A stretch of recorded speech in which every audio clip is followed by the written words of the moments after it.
الله وبركاته. الحمد لله نحمده ونستعينه ونستغفره ونؤمن به ونتوكل عليه ونعوذ بالله من شرور أنفسنا ومن سيئات أعمالنا. من يهده الله فلا مضل له ومن يضلله فلا هادي له، ونشهد أن لا إله إلا الله وحده لا شريك له، لا ضد له ولا ند له ولا مثل له. ونشهد أن سيدنا وسندنا وحبيبنا وحبيب ربنا وطبيب قلوبنا ومولانا محمدا عبده ورسوله. أما بعد فأعوذ بالله من الشيطان الرجيم. بسم الله الرحمن الرحيم. وأنذر عشيرتك الأقربين. صدق الله مولانا العظيم وصدق رسوله النبي الكريم، ونحن على ذلك من الشاهدين والشاكرين والذاكرين، والحمد لله رب العالمين. الحمد لله। সকলে দরুদে ইব্রাহিম পড়ি। اللهم صل على محمد وعلى آل محمد كما صليت على إبراهيم وعلى آل إبراهيم إنك حميد مجيد. اللهم بارك على محمد وعلى آل محمد كما باركت على إبراهيم وعلى آل إبراهيم إنك حميد مجيد. رب اشرح لي صدري ويسر لي أمري واحلل عقدة من لساني يفقه قولي. سبحانك لا علم لنا إلا ما علمتنا إنك أنت العليم الحكيم. الحمد لله। আজ 10 রবিউল সানি 1447 হিজরি, 3 অক্টোবর 2025 খ্রিস্টাব্দ, 18 আশ্বিন 1432 বঙ্গাব্দ। আজকের এই দিবসে আল্লাহ পাক রব্বুল আলামিন আমাদের প্রতি অত্যন্ত দয়া মায়া ইহসান করে ভালোবাসা দিয়ে এই মসজিদে উপস্থিত করেছেন। কিছু কথা বলার ও শোনার তৌফিক আল্লাহ তাআলা আমাদেরকে দান করলেন। এজন্য সকলে অন্তরের অন্তঃস্থল থেকে জোরে সরে সে রবের শুকরিয়া আদায় করি। সকলে একসাথে এক বাক্যে বলি আলহামদুলিল্লাহ। অগণিত দরুদ বর্ষিত হোক ওই মহান রাসূল সাল্লাল্লাহু আলাইহি ওয়াসাল্লামের প্রতি, যিনি আশরাফুল আম্বিয়া, সাইয়্যিদুল কাউনাইন, রাহমাতুল লিল আলামিন। সকলে বলি সাল্লাল্লাহু আলাইহি ওয়াসাল্লাম। সম্মানিত উপস্থিতি, আমাদের ধারাবাহিক আলোচনা চলছিল রসুলের সিরাত, রসুলের জীবনী নিয়ে। আপনাদের কি মনে আছে আমাদের আলোচনা কোথায় থেমেছিল? কেউ কি বলতে পারবেন? রাসূলুল্লাহ সাল্লাল্লাহু আলাইহি ওয়াসাল্লাম সর্বপ্রথম ওহী পাইলেন হেরা গুহায়। সূরা আলাকের 5 আয়াত নাজিল হইল। এই আয়াত নাজিল হওয়ার পর আম্মাজান খাদিজা রাদিয়াল্লাহু তাআলা আনহা রাসূলকে নিয়ে তার চাচাতো ভাই ওয়ারাকা বিন নওফালের কাছে গিয়েছিলেন। ওয়ারাকা বিন নওফাল ছিল খ্রিস্টান এক পাদ্রী। সে রাসূলের ব্যাপারে তিনি যে ভবিষ্যতে রাসূল হবেন এই ভবিষ্যৎবাণী করে দিলেন। ভবিষ্যৎবাণী করার পর ওয়ারাকা বিন নওফাল ইন্তেকাল করে এবং রাসূলুল্লাহ সাল্লাল্লাহু আলাইহি সাল্লামের উপরে ওহী আসা বন্ধ হয়ে যায়। তাহলে হেরা গুহায় ওহী নাজিল হওয়ার পরে ওয়ারাকার ভবিষ্যৎবাণীর পর রাসূলের কাছে আর ওহী আসে না, ওহী আসা বন্ধ থাকে। তো রাসূলের কাছে ওহী আসা যখন বন্ধ ছিল তো রাসূল অনেক পেরেশান ছিলেন, অনেক চিন্তিত ছিলেন। তিনার উপরে এটা এত কষ্ট হইতো, এত ভারী হইতো, ওহী নাজিল না হওয়া রাসূলের উপরে এতটা বোঝা মনে হইতো যে রাসূলুল্লাহ সাল্লাল্লাহু আলাইহি সাল্লাম পেরেশানিতে টেনশনে পাহাড় থেকে লাফ দিয়ে নিচে পড়ে মৃত্যুবরণ করার নিয়ত করে ফেলতেন। এত পেরেশান, কত পেরেশান হলে মানুষ পাহাড় থেকে লাফিয়ে নিচে পড়তে পারে। তো রাসূলের উপরে এত কঠিন পেরেশানি আসছে, রাসূল একাধিকবার পাহাড়ে উঠেছেন যে এখান থেকে লাফ দিয়ে নিচে পড়ে যাবেন। ঠিক এমন সময় জিবরাইল আলাইহিস সালাতু ওয়াস সালাম রাসূলকে এসে সাবধান করেছেন, ও আল্লাহর রাসূল, আপনি তো সত্য রাসূল, পেরেশানি কেন? আপনি ধৈর্য ধারণ করুন। তো এরকম একাধিকবার ঘটনা ঘটেছে। মনে পড়েছে কি আপনাদের কিছু? সম্মানিত উপস্থিতি, এই যে সাময়িকভাবে ওহী বন্ধ হয়ে গেল, এরপর আবার একবার হঠাৎ ওহী নাজিল শুরু হয় এবং এখান থেকে ওহীর ধারাবাহিকতা চালু হয়। এটা আমরা হাদিস থেকে শুনবো। কিতাবের নাম সহিহ বুখারী, হাদিস নাম্বার 4। এই হাদিস বর্ণনা করেছেন হযরত জাবের ইবনে আব্দুল্লাহ রাদিয়াল্লাহু তাআলা আনহু। কে বর্ণনা করেছেন? عن جابر بن عبد الله الأنصاري رضي الله تعالى عنه قال হযরত জাবের ইবনে আব্দুল্লাহ আনসারী রাদিয়াল্লাহু তাআলা আনহু থেকে বর্ণিত, তিনি বলেন, ওয়া হুয়া ইউহাদ্দিসু আন ফাতরাতিল ওয়াহয়ি। জাবের ইবনে আব্দুল্লাহ ওই ঘটনা বর্ণনা করছেন যখন আল্লাহর রাসূলের উপরে ওহী আসা বন্ধ হয়ে গিয়েছিল। এই বন্ধ হওয়ার পর আবার যখন ওহী পুনরায় চালু হয়, এই ঘটনা বর্ণনা করছেন। ফিমা ক্বালা ফিমা ফিল হাদিস, হাদিসের মধ্যে যেরকম বর্ণিত আছে, বাইনা আনা আমশি, রাসূলুল্লাহ সাল্লাল্লাহু আলাইহি সাল্লাম বলেন, আমি একবার রাস্তা চলছিলাম, পথ অতিক্রম করছিলাম, ইয সামিউতু সাওতাম মিনাস সামা, হঠাৎ দেখি আমার কানের মধ্যে আওয়াজ আসলো, আসমান থেকে একটা আওয়াজ আমার কানের মধ্যে আসলো। ফারাফাতু বাসারি, যখন আসমান থেকে কোনো আওয়াজ আমার কানের মধ্যে আসলো, সঙ্গে সঙ্গে আমি আমার দৃষ্টিতে উপরের দিকে উঠাইলাম। ফারাফাতু বাসারি ইলাস সামা, আমি আমার দৃষ্টিকে, আমি আমার নজরকে আসমানের দিকে তুললাম। হুয়াল মালাকুল্লাযী জাআ বিহিরা, আমি আশ্চর্য হয়ে গেলাম যখন আমি উপরের দিকে তাকাই, দেখি ওই যে হেরা গুহায় যে ফেরেশতা আমার কাছে আসছিল, এই বিশাল ফেরেশতা হযরত জিবরাইল আলাইহিস সালাতু ওয়াস সালাম এইখানে জালিসুন আলা কুরসিয়্যিন বাইনাস সামাই ওয়াল আরদ, আমি দেখলাম একটা বড় চেয়ারে জিবরাইল আলাইহিস সালাতু ওয়াস সালাম আসমান আর জমিনের মাঝখানে বিশাল এক চেয়ারের মধ্যে বসা আছেন। কেউ যদি এরকম অবস্থা দেখেন, আপনার চোখের সামনে একটা বিশাল আকৃতির দানব চেয়ারে বসে আছে, আসমানে তার মাথা, জমিনে তার পা, আপনার কি অবস্থা হবে? রাসূলুল্লাহ সাল্লাল্লাহু আলাইহি সাল্লাম বলেন, ফারুইতু আনহু, আমি তাকে দেখে আতঙ্কিত হয়ে গেলাম, ভয় পেয়ে গেলাম। তাকে দেখে ভয় পাওয়ার পর ফারাজাতু, আমি বাড়িতে ফিরে চলে গেলাম। বাড়িতে ফিরে যাওয়ার পর স্ত্রীকে বললাম, জাম্মিলুনি জাম্মিলুনি, আমাকে কম্বল দিয়ে ঢেকে দাও, আমাকে চাদর দিয়ে আবৃত করে দাও।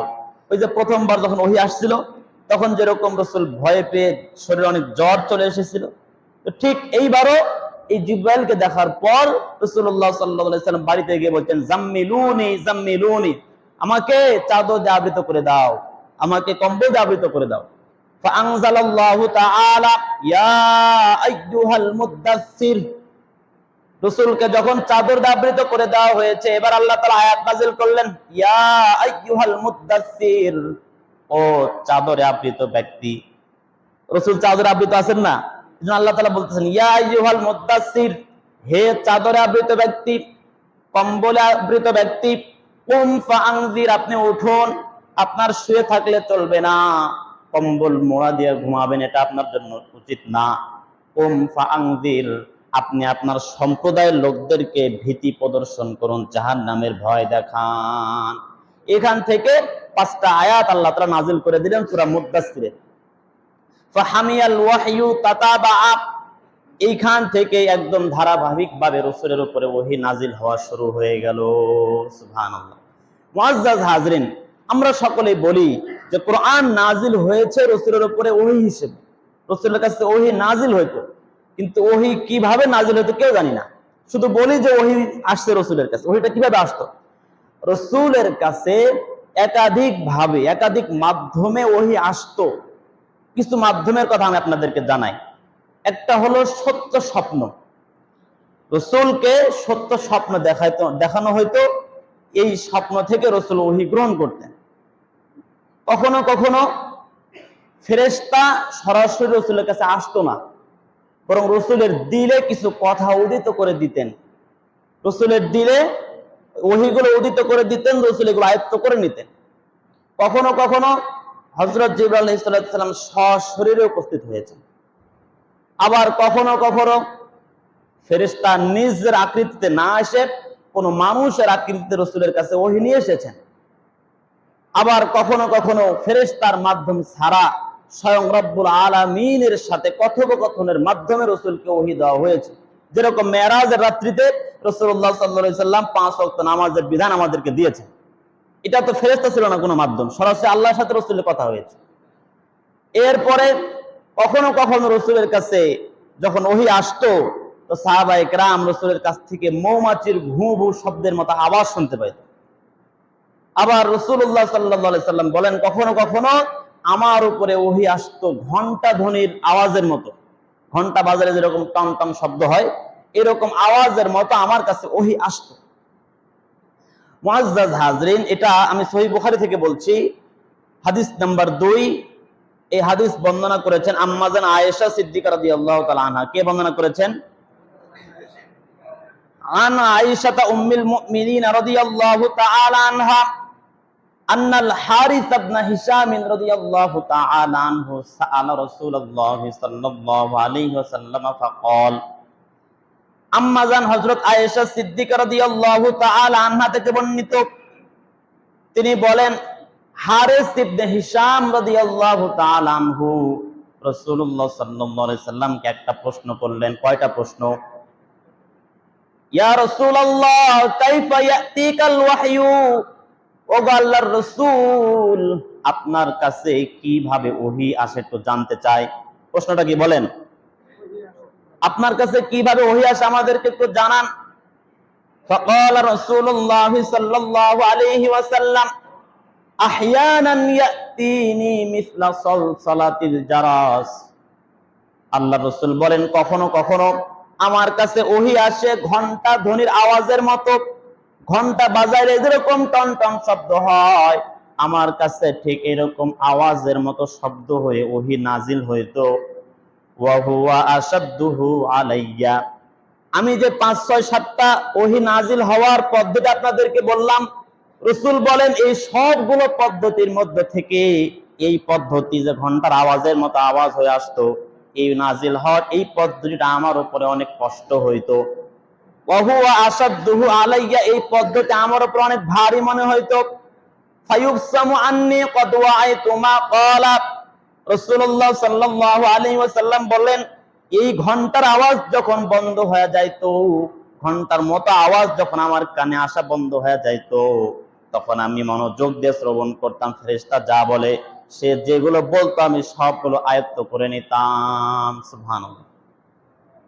ওয়া আহইয়ানান ইয়াতিনি লিয়াল মালাকু রাজুলান ইয়াতামাসসালু লিয়াল মালাকু রাজুলান, রাসূলুল্লাহ সাল্লাল্লাহু আলাইহি ওয়াসাল্লাম বলেন, কখনো কখনো আমার উপরে ওহী আসতো মানুষের আকৃতিতে। ফেরেশতার নিজের আকৃতিতে আসতো না, মানুষের আকৃতিতে আমার কাছে ওহী নিয়ে আসতো। ফায়ুকাল্লিমুনি, সে মানুষের বেশে এসে আমার সাথে কথোপকথন করতো, আমার সাথে কথা বলতো। ওয়া ফাআই মা ইয়াকুলু, সে যা বলতো আমি সেগুলো মুখস্থ করে নিতাম। ক্বালাত আয়েশাতু, এবার আম্মাজান আয়েশা সিদ্দিকা রাদিয়াল্লাহু তাআলা আনহা হাদিসের শেষ অংশে বলছেন, ওয়ালাকাদ রাআইতুহু ইয়ানজিলু আলাইহিল ওয়াহয়ু, রাসূলুল্লাহ সাল্লাল্লাহু আলাইহি ওয়াসাল্লামের উপর যখন ওহী নাজিল হইতো, কোরআন অবতীর্ণ হইতো, আমি তখন রাসূলকে দেখেছি। কি দেখেছেন? ওয়া হুয়া ইয়ানজিলু আলাইহিল ওয়াহয়ু ফিল ইয়াউমিশ শাদীদিল বারদি, কঠিন শীতের দিনে, প্রচন্ড শীত ঠান্ডার মধ্যে রাসূলের উপরে ওহী নাজিল হইতো। ওহী নাজিল হওয়া যখন শেষ হইতো, ওয়া ইন্না জাবিনাহু লা ইয়াতাফাসসাদু আরাকা, ওহী নাজিল যখন শেষ হইতো দেখতাম রাসূলের কপাল দিয়ে টপ টপ করে ঘাম ঝরতেছে। তাহলে ওহীটা কত ভারী বস্তু ছিল, রাসূলের উপরে ওহী নাজিলের পদ্ধতিটা কত কঠিন ছিল, যে কঠিন ঠান্ডার সময় ওহী নাজিল হয়েছে, ওহী নাজিল হওয়া শেষ, তো রাসূলের কপাল বেয়ে বেয়ে ঘাম পড়ছে। রাসূল আমাদের জন্য কতটা কষ্ট সহ্য করেছেন, মুআজ্জাজ হাজরিন। তো এই ওহী আসার পর থেকে রাসূলুল্লাহ সাল্লাল্লাহু আলাইহি ওয়াসাল্লাম মানুষদেরকে তাওহীদ ও রিসালাতের দাওয়াত দেওয়া শুরু করে দিলেন। আপনারাই বলেন, যখন এলাকার সমস্ত মানুষ মূর্তি পূজায় লিপ্ত, সকলে লাত উজ্জার পূজা করে, আল্লাহকে একত্ববাদ বলে কেউ স্বীকার করে না, এমন সমাজে কি প্রকাশ্যে দাওয়াতের কাজ করা সম্ভব? বলেন না, সম্ভব না। তো রাসূলুল্লাহ সাল্লাল্লাহু আলাইহি সাল্লাম সর্বপ্রথম যে কাজটা করলেন, গোপনে দাওয়াত দেওয়া শুরু করলেন। সর্বপ্রথম নিজের স্ত্রীর কাছে, নিজের প্রিয় বন্ধুদের কাছে, পালক পুত্র যায়েদ ইবনে হারেসার কাছে, যারা একদম কাছের লোক, তাদের দিয়ে দাওয়াত শুরু করলেন। 3 বছর পর্যন্ত রাসূল গোপনে দাওয়াত দিয়েছেন। কয় বছর পর্যন্ত? 3 বছরের আগে রাসূল কখনো প্রকাশ্যে দাওয়াত দেননি। হ্যাঁ, এখন 3 বছর যাবত যদি একটা কাজ গোপনে হতে থাকে, যেটা মানুষের কানে কানে পৌঁছায় কিনা, কিছু মানুষ সেটা নিয়ে কথা ঘষাঘষি করে কি করে না।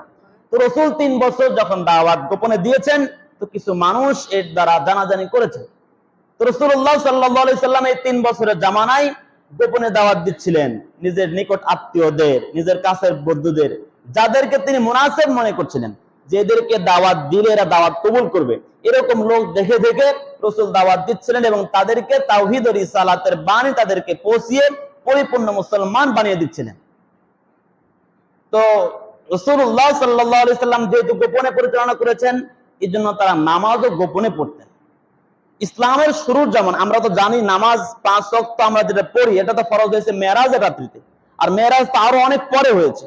তো রাসূলুল্লাহ সাল্লাল্লাহু আলাইহি সাল্লাম ওই সময় রাসূলের উপরে সর্বপ্রথম হুকুম ছিল নামাজ।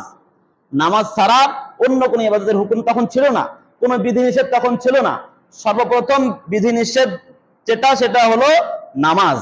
এখন এই যে এখানে মতানক্য, এটা রাসূল এবং সাহাবায়ে কেরাম নামাজ পড়েছেন, এই বিষয়ে কোনো মতানক্য নাই। তবে মতানক্য কোনটা, আমরা যে 5 ওয়াক্ত পড়ি এইটা পড়েছেন কিনা, এটা নিয়ে মতানক্য। কেউ বলেছেন রাসূলুল্লাহ সাল্লাল্লাহু আলাইহি সাল্লাম ওই সময় সূর্যোদয়ের সময় অর্থাৎ সকালে, আর সূর্যাস্তের সময় অর্থাৎ মাগরিবে, এই 2 ওয়াক্ত নামাজ পড়েছেন। যাই হোক, আল্লাহ মালুম, আল্লাহ তাআলা সর্ববেশি জানেন কি হয়েছে। মুআজ্জাজ হাজরিন, এই সময় রাসূল তো গোপনে নামাজ পড়তেন। কোথায় নামাজ পড়তেন? নির্জন পাহাড়ে, মানুষের চোখের অন্তরালে, যেখানে কেউ দেখবে না, এরকম জায়গায় লুকিয়ে লুকিয়ে নামাজ পড়তেন। এইভাবে 3 বছর কেটে গেল। 3 বছর কেটে যাওয়ার পর আল্লাহ তাআলার পক্ষ থেকে এবার প্রকাশ্যে দাওয়াত দেওয়ার দিক নির্দেশনা চলে আসলো। আল্লাহ তাআলা রাসূলকে প্রকাশ্যে দাওয়াত দেওয়ার হুকুম দিলেন। এটা সূরা শুআরার 214 নম্বর আয়াত। আল্লাহ তাআলা বলছেন, ওয়া আনযির আশীরাতাকাল আকরাবিন, ওয়া আনযির, ওগো হাবিব আমার, আপনি ভীতি প্রদর্শন করুন আপনার নিকট আত্মীয়দেরকে, আপনার পরিচিত, আপনার হিতাকাঙ্ক্ষী, কল্যাণকামী নিকট আত্মীয়দেরকে আপনি দাওয়াত পেশ করুন, তাদেরকে জান্নাতের সুসংবাদ দেন, আর জাহান্নাম থেকে তাদেরকে ভীতি প্রদর্শন করুন। এই আয়াতের মাধ্যমে আল্লাহ তাআলা রাসূলকে নির্দেশ দিলেন যে আপনি দাওয়াতের কাজ শুরু করে দেন। আরেকটি হলো সূরা হিজরের 94 নম্বর আয়াত। আল্লাহ তাআলা আয়াতের মধ্যে বলছেন, ফাসদা বিমা তু'মারু ওয়া আ'রিদ আনিল মুশরিকিন। ফাসদা বিমা তু'মার, আপনাকে যে বিষয়ে আদেশ দেওয়া হয়েছে, কোন বিষয়ে আদেশ দেওয়া হয়েছে? মানুষের মাঝে তাওহীদ রিসালাতের দাওয়াত দেওয়া, তাই না? আল্লাহ তাআলা বলছেন ফাসদা বিমা তুমারু, আপনাকে যে বিষয়ে আদেশ দেওয়া হয়েছে, অর্থাৎ আপনাকে তাওহীদ ও রিসালাতের বাণী প্রচার প্রসারের আদেশ দেওয়া হয়েছে, মানুষদেরকে জাহান্নামের ভয় প্রদর্শন করার আদেশ আপনাকে দেওয়া হয়েছে। অতএব ফাসদা, আপনি এটা প্রকাশ্যে প্রচার করুন, প্রকাশ্যে মানুষদেরকে দাওয়াত দেওয়া শুরু করুন। ওয়া আ'রিদ আনিল মুশরিকিন, আর মুশরিকরা যা কিছু বলে আপনি তাদের এই কথার দিকে কান দিবেন না, এগুলোকে উপেক্ষা করে চলুন। সুবহানাল্লাহ। তো মুআজ্জাজ হাজিরিন, এই আয়াতগুলো নাজিল হওয়ার পর রাসূলুল্লাহ সাল্লাল্লাহু আলাইহি সাল্লাম প্রকাশ্যে দাওয়াতের কাজ শুরু করে দিয়েছেন। সর্বপ্রথম নিকট আত্মীয়দের মাঝে দাওয়াত। রাসূলুল্লাহ সাল্লাল্লাহু আলাইহি সাল্লাম বনু হাশিম গোত্রের মানুষদেরকে এক জায়গায় একত্রিত করলেন। সেখানে প্রায় ৪৫ জন মতো পুরুষ ছিল। তো রাসূল যে তাদের মুশরিকদের, তারা যে পূজা করত, দেবদেবীর পূজা করত, এই ধর্ম ত্যাগ করে নতুন ধর্ম কায়েম করেছেন। যদিও এতদিন গোপনে ছিল, কিন্তু মানুষ অনেকে জানতো। তো ৩ বছরে তার গোপন থাকে না কোনো বিষয়। তো সেই মজলিসে যেখানে ৪৫ জন বনু হাশিমের লোকেরা ছিল, সেইখানে আবু লাহাব উপস্থিত ছিল। রাসূলুল্লাহ সাল্লাল্লাহু আলাইহি সাল্লাম যখনই নিজের বক্তব্য তাদের মাঝে পেশ করবেন, ঠিক এমন সময় আবু লাহাব রাসূলকে বাধা দিয়ে সে কথা বলা শুরু করে দিয়েছে। তো মুহাম্মদ, এই যে তুমি যাদেরকে দাওয়াত দেওয়ার জন্য এখন একত্রিত করছো, এরা তোমারই বাপ চাচার বংশধর, তোমার চাচাতো ভাইদের বংশধর। তুমি দাওয়াত দিয়ে এরা তোমার কাছে যাবে না, বরং আমি যদি এদেরকে বলি তোমাকে বাধা দিতে, এখনই বাধা দিবে। এরা সবাই তোমাকে আক্রমণ করবে। তোমার জন্য উচিত হবে তুমি তোমার ধর্ম ত্যাগ করে নিজের বাপ দাদার ধর্মে প্রতিষ্ঠিত থাকো, বাপ দাদার ধর্ম অনুসরণ করো, বাপ দাদার ধর্মে ধ্বংস করতে আসো না। রাসূলুল্লাহ সাল্লাল্লাহু আলাইহি সাল্লামকে যখন এরকম হেয় প্রতিপন্ন করা হচ্ছিল, রাসূল আর কোনো কথা বলেন নাই। দ্বিতীয়বারের মতো রাসূল আরেকবার নিকটাত্মীয়দের মানে সমাজের গোত্রের, আরবের এই কুরাইশ গোত্রেরই একাধিক শাখা গোত্র ছিল, এই শাখা গোত্রের লোকদেরকে রাসূলুল্লাহ সাল্লাল্লাহু আলাইহি সাল্লাম আবার ডেকেছেন। তো এইখানে কথাবার্তা হবে, আলাপ আলোচনা হবে। রাসূলুল্লাহ সাল্লাল্লাহু আলাইহি সাল্লাম দাঁড়িয়ে বক্তব্য দিচ্ছেন যে আমি আল্লাহ তাআলার পক্ষ থেকে তোমাদের কাছে প্রেরিত হয়েছি, আমি আল্লাহ তাআলার ইবাদত করি, আল্লাহর কাছে সাহায্য চাই, এবং আল্লাহ তাআলা কোনো মাবুদ নাই কথার সাক্ষ্য দিই। আল্লাহ তাআলা আমাকে তোমাদের জন্য এবং পুরো বিশ্ববাসীর জন্য রাসূল হিসেবে মনোনীত করেছেন। তোমরা আল্লাহ তাআলার একত্ববাদকে মেনে নাও, আমার রিসালাতকে মেনে নাও। তোমরা যে লাত উজ্জার পূজা করো, লাত উজ্জা দেব দেবীর পূজা করো, এরা আসলে মাবুদ না, বরং মাবুদ একজন, তিনি হলেন আমাদের আল্লাহ। সে আল্লাহকে মেনে নাও। যদি মেনে না নাও, তাহলে তোমাদের জন্য কিন্তু কঠিন শাস্তি অপেক্ষা করছে। তোমরা যেরকম প্রত্যেক মানুষ যেরকম নিশ্চিত ঘুমায়, ঠিক একদিন তোমরাও কিন্তু মৃত্যুর কোলে এরকম ঘুমিয়ে পড়বে। আবার ঘুম থেকে মানুষ যেরকম সকালে নিশ্চিত ভাবে ওঠে, তোমরাও কিন্তু একদিন মৃত্যুর পর আবার পুনরুত্থিত হাসরের মাঠে তোমরা একদিন উঠবে। তোমাদের হিসাব নিকাশ হবে, তোমাদের বিচার আচার হবে। এই বিচার আচার হিসাব নিকাশের দিনে হয়তো তোমরা জান্নাতে যাবে অথবা জাহান্নামে যাবে। অতএব আমার আহ্বান তোমরা মেনে নাও।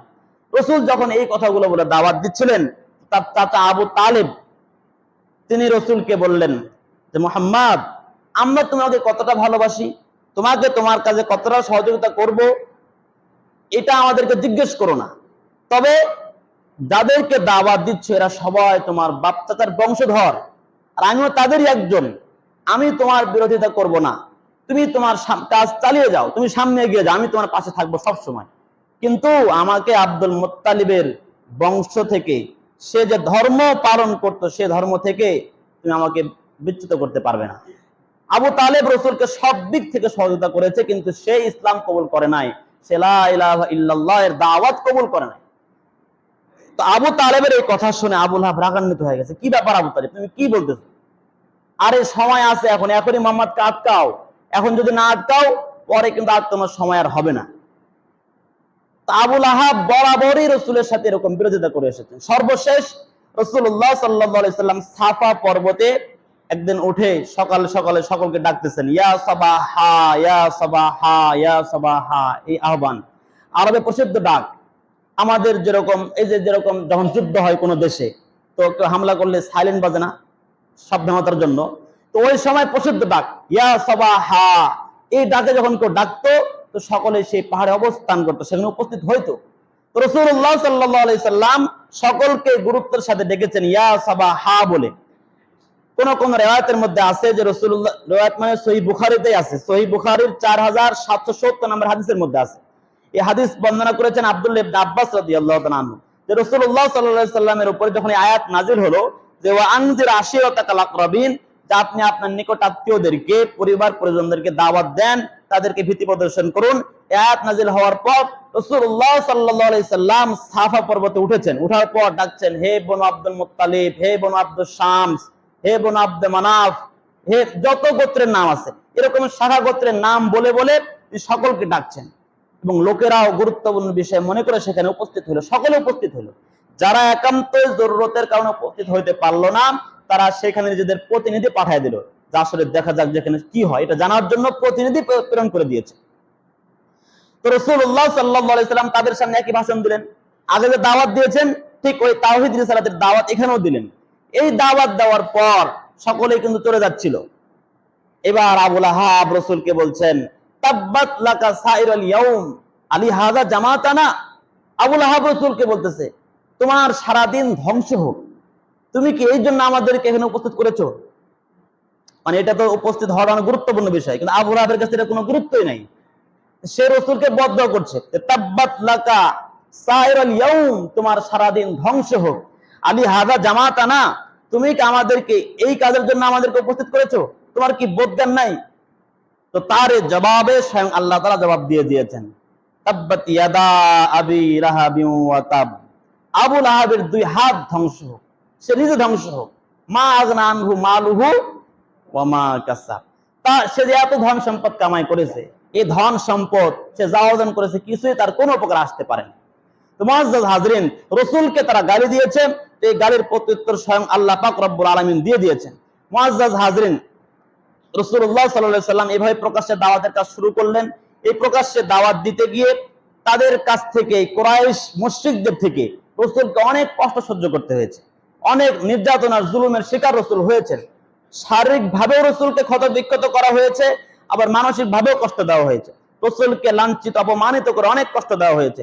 যেরকম আল্লাহ পাক রব্বুল আলামিন কোরআনের মধ্যে ইরশাদ করেছেন, সূরা হিজরের 6 নম্বর আয়াতের মধ্যে বলেন ওয়াকালু ইয়া আইয়ুহাল্লাযী নুজ্জিলা আলাইহি যিকরু ইন্নাকা লামাজনুন।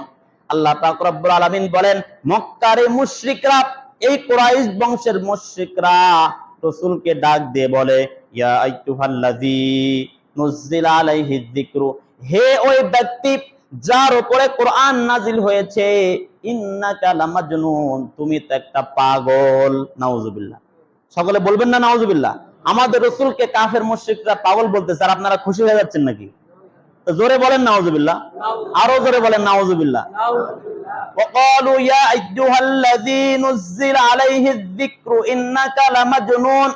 আল্লাহ পাক রব্বুল আলামিন বলছেন মক্কার কাফের মুশরিকরা রাসূলকে লক্ষ্য করে বলে হে ওই ব্যক্তি, তোমার উপরে যে কোরআন নাজিল হয়েছে তুমি তো একটা পাগল। তাহলে একটা গালি তারা কি দিয়েছে? রাসূলকে পাগল বলে গালি দিয়েছে। দ্বিতীয় নাম্বার ওয়াজিবু আজাআহুম মুনযিরুম মিনহুম ওয়া ক্বালাল কাফিরুনা হাযা সাহিরুন কাযযাব।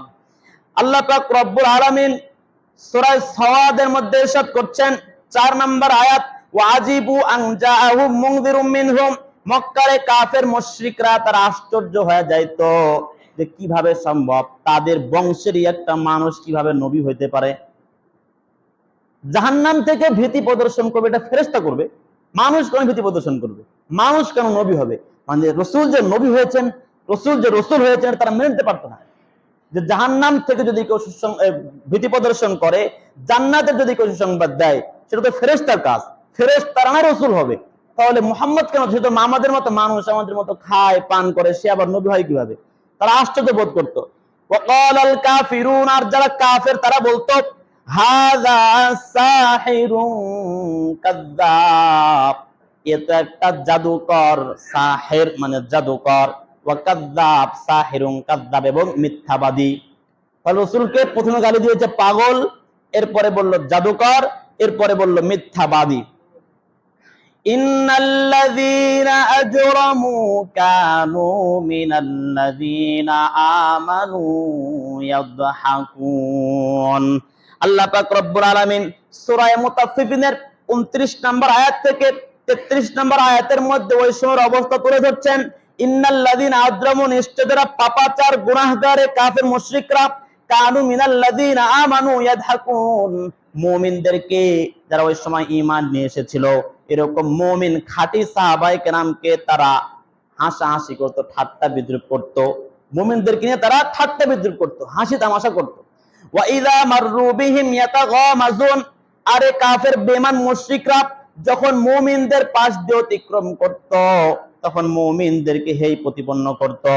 ওয়া ইযান ক্বালাবু ইলা আহলিহিম ক্বালাবু ফাকিহিন, আর যখন তারা নিজেদের পরিবারের কাছে, আত্মীয় স্বজনদের কাছে ফিরে যাইতো, তখন তারা অত্যন্ত খুশি হয়ে, হাস্যোজ্জ্বল হয়ে, উৎফুল্ল হয়ে ফিরে যাইতো। মুমিনদের কাছে আসলে তাদেরকে হেই প্রতিপন্ন করত, তাদের উপরে মেজাজ দেখাইতো।